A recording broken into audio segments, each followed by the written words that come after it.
There goes my voice. Welcome to White Birch Tarot and Astrology.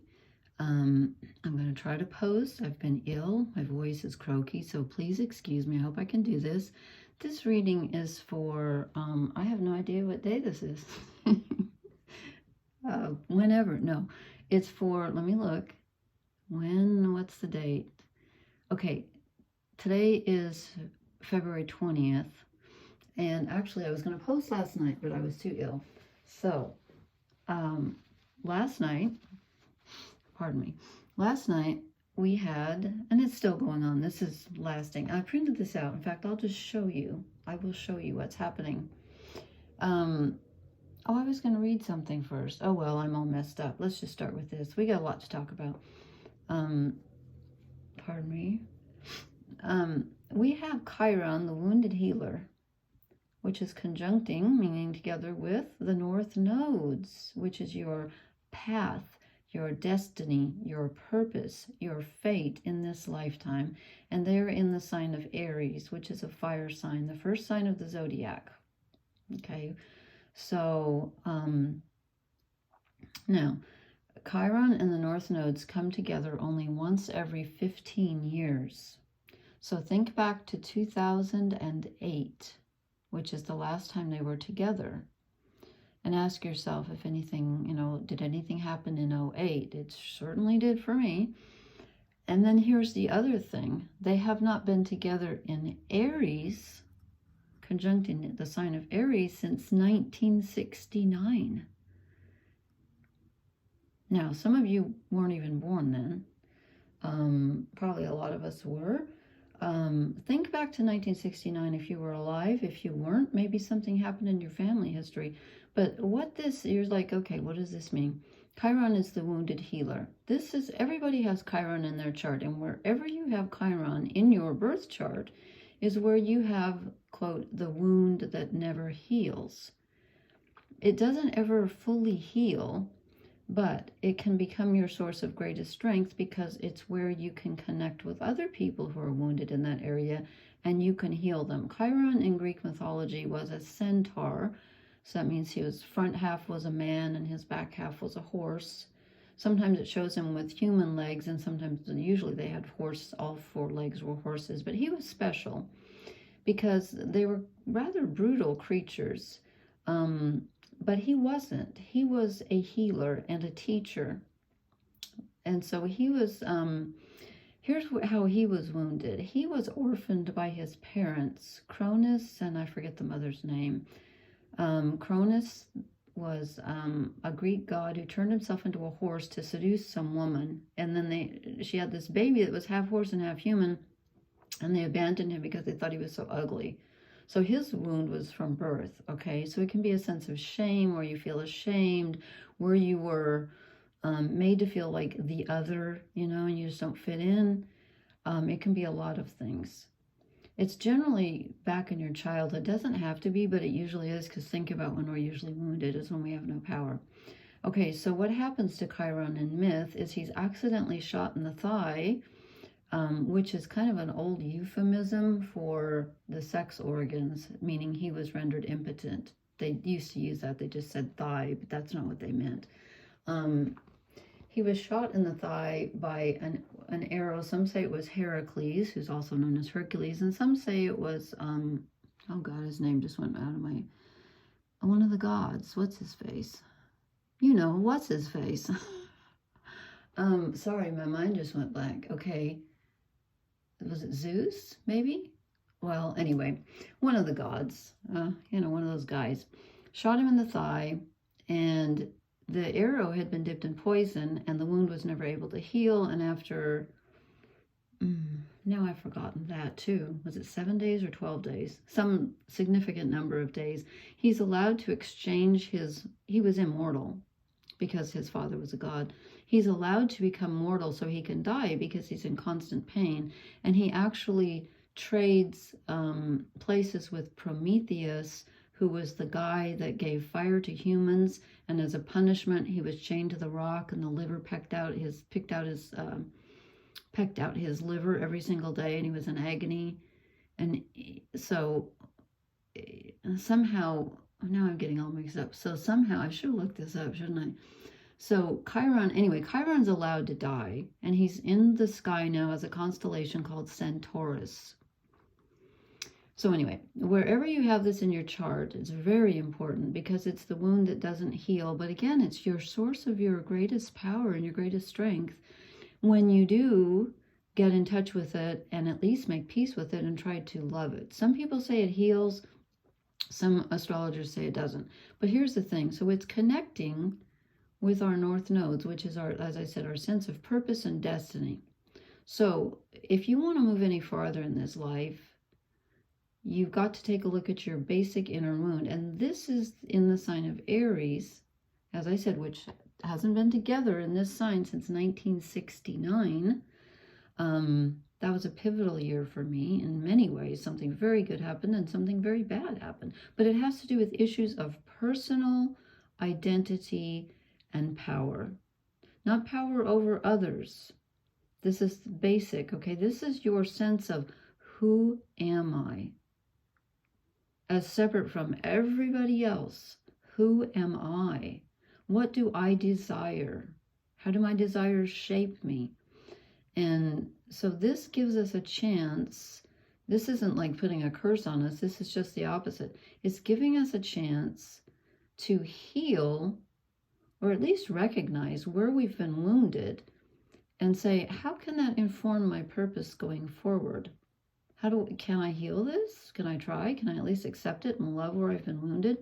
And here's the interesting thing, and I really was going to just talk about this tonight because it's so big. But when I looked at the cards I drew, I thought, okay, it's including this, which I was going to talk about at a later date because this happens like in 2 days. Venus and Mars are going to be conjunct in Aquarius. And remember, they just recently were conjunct Pluto. So Venus is your relationships and what you love. It's how you relate to others. Mars is the ruler of Aries, so Mars is your desires, your sense of self, the way you move in the world, like physically, you know, how physical are you?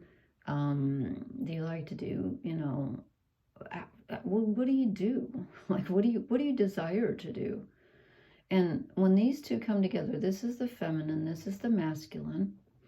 They're both in an air sign, which means they're in the sign of communication and others, groups, group consciousness, the collective.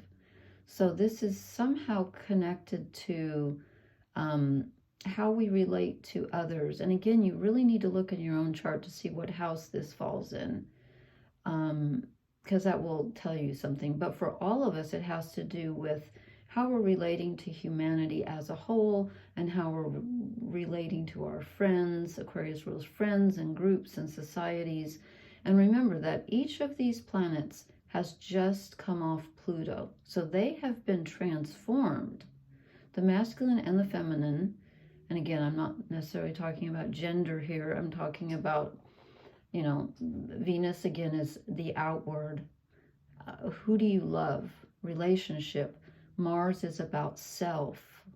Who am I? Identity, and then how do I relate to others?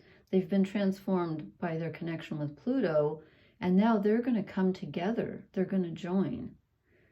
So we still have Mercury, Mars, Venus, and Pluto in Aquarius. So there's a lot of Aquarian energy, which is like having, for me, it's like having my finger in a light socket. And then we have now the Sun and Saturn and Neptune in Pisces. So we got a lot of water energy going on. And the Sun just moved into Pisces today, I believe. And the Moon is in Cancer tonight. So we've got more water going on. So if you're getting, you know, very emotional yesterday, today, and a little bit of tomorrow, depending on where you are. If you're in Europe, it's probably going to change tonight. If you've been very emotional the last couple of days, that's why. So much water. Where's the moon? Here's the moon. See, I printed this out last night. So actually the moon is more like here right now at the end of Cancer. So when I show you the cards, this and this both come out, I think. Okay, I hope that wasn't too long, but I had to show you that because I wanted to talk about it. And let me get this off here. Okay, they're never the cards I expect, but actually they make perfect sense now that I look at them. Oops, I just bumped my, and I'm having YouTube trouble, so this better upload or I'm going to be really mad. So the first card I get is the Six of Cups, which makes perfect sense. This card is nostalgia. It's looking back on your childhood. It's looking back on past loves. It can be your childhood love, like your first love. And it can just be childhood in general, but it's the card of looking back. And as I said, generally when we talk about our basic wounds, generally they happen in childhood or adolescence or both, usually. So this is, we're going backwards. We're looking back. Okay, then this is really interesting. At first I was like, what? I didn't get this. Then I thought about it for a second. Okay, we get the Four of Swords. And in this one, she's in a cave. So I'm like, okay, she's dreaming. She's going down into the depths. She's, you know, she's resting, yes. But she's also being transformed because she's in a cave. And then this card came out and I'm like, wait a minute. These guys look so similar. The Ten of Swords is usually death and then rebirth. The Four of Swords is usually emotional. No, sorry, not emotional. Mental, neutral. So here's what's interesting. Look at these guys together. I just said Venus and Mars are going to come together in Aquarius, which is an air sign. Swords are air, which is thoughts, how you think about something. I'm making a shadow. If this isn't Venus and Mars having been knocked out by Pluto, I don't know what is. Truly. And I drew this deck, and I know it's a grim deck, but they just wanted to come out. But these are perfect for that. They have each undergone an enormous transformation. In fact, they're undergoing it as we look at them. They've been down in the depths, okay? Certainly, they're unconscious, for heaven's sake. So that's the Pluto. And then what does that cause? Well, emotions. Emotions, like an emotional flood. There's like wreckage floating. I'm not quite sure what that is. But, and it's interesting, they've got a woman. I think it's a woman. Or is it a man with long hair? It looks like a woman to me. The King of Cups, in control of your emotions, but letting the full flow of them come out. So this could be a very emotional look back to the past. And actually there's a kind of, I'm going to go and I'll come back to that one. But here here's Venus and Mars waking up from their sleep and coming together as the lovers. The masculine and feminine embrace each other.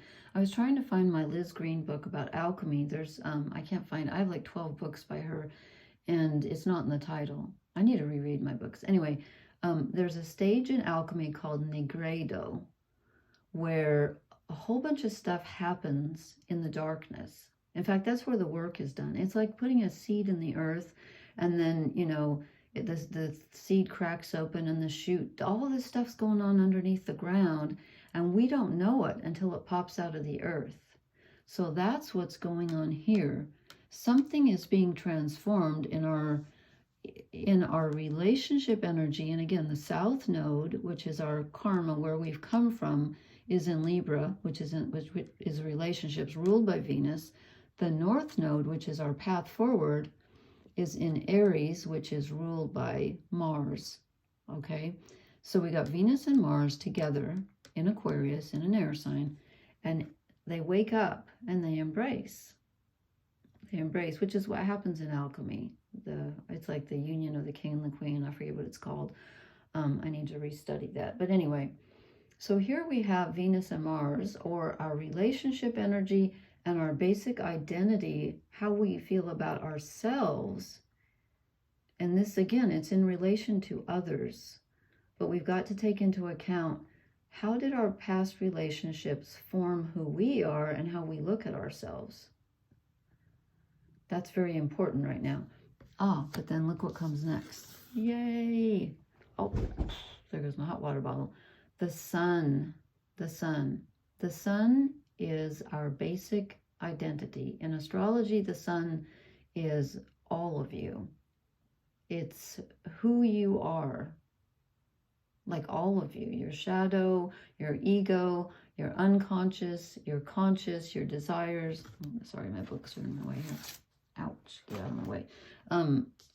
So we have clarity, we have purpose, we have identity. This is really like going through an identity crisis because you're being forced to look at your basic, most central wound that literally wounded who you think you are and who you feel yourself to be on an emotional level. And the next card is, so we have the King of Cups, water, emotions, then we get the Queen of Pentacles. Now, if we go ahead and go through the emotions that this brings up, and again, this is looking at something differently because it's swords and it's in Aquarius. Pluto's in Aquarius, Mars and Venus are in Aquarius, Mercury's in Aquarius. This is looking at something differently. You have to be conscious of it. It's more than just an emotional energy. It will change the way you feel about it emotionally, but it's about looking at it differently. And then that transforms how you are on a physical level. The thoughts manifest in your body, the emotions manifest in your body, and this changes how you relate to reality itself, your life itself, your life force itself, what you're going to do with your life. The North Nodes, as I said, is purpose and destiny. Where are you going to go now? So it's about figuring out who you are and where you want to go based on who you are at a very basic level. Once you put these things together, once you take the your relationship with others and your relationship with yourself, how others treated you, how you treated others. It could be one particular relationship. It could be all of your relationships. It could be parental relationships. It could be everything. And you put it all together, and then you must be in control of your emotions. You will be if you allow yourself to look at this, change the way you look at things, and the things you look at change. Wayne Dyer said that. And then you're in control of your own life. This is a very deep time to be alive right now. And what's the outcome? The Four of Wands. This is the 1111 card. It doesn't show it so much here, but there's usually two pillars over here and two pillars over here. Houses represent consciousness. That's what Carl Jung said, when you dream. I think that's true. So if you dream about being in the basement, you're in the subconscious, up here's the higher self, whatever. We move into a brand new consciousness. You can actually level up. You can go up a level. And when I say up, I don't want to make that sound as if down is bad. I don't mean up. I'm going to use a different word. I'm going to say you move ahead a level. Because I hate it when people imply that down is bad and up is good. No. Because we just came from down, which is where we got transformed in the underworld with Pluto. So we moved to another level. We moved to a whole completely different way of looking at something. Something that changed our sense of identity. Probably long ago. Maybe not. I'm not saying for sure, but it's possible.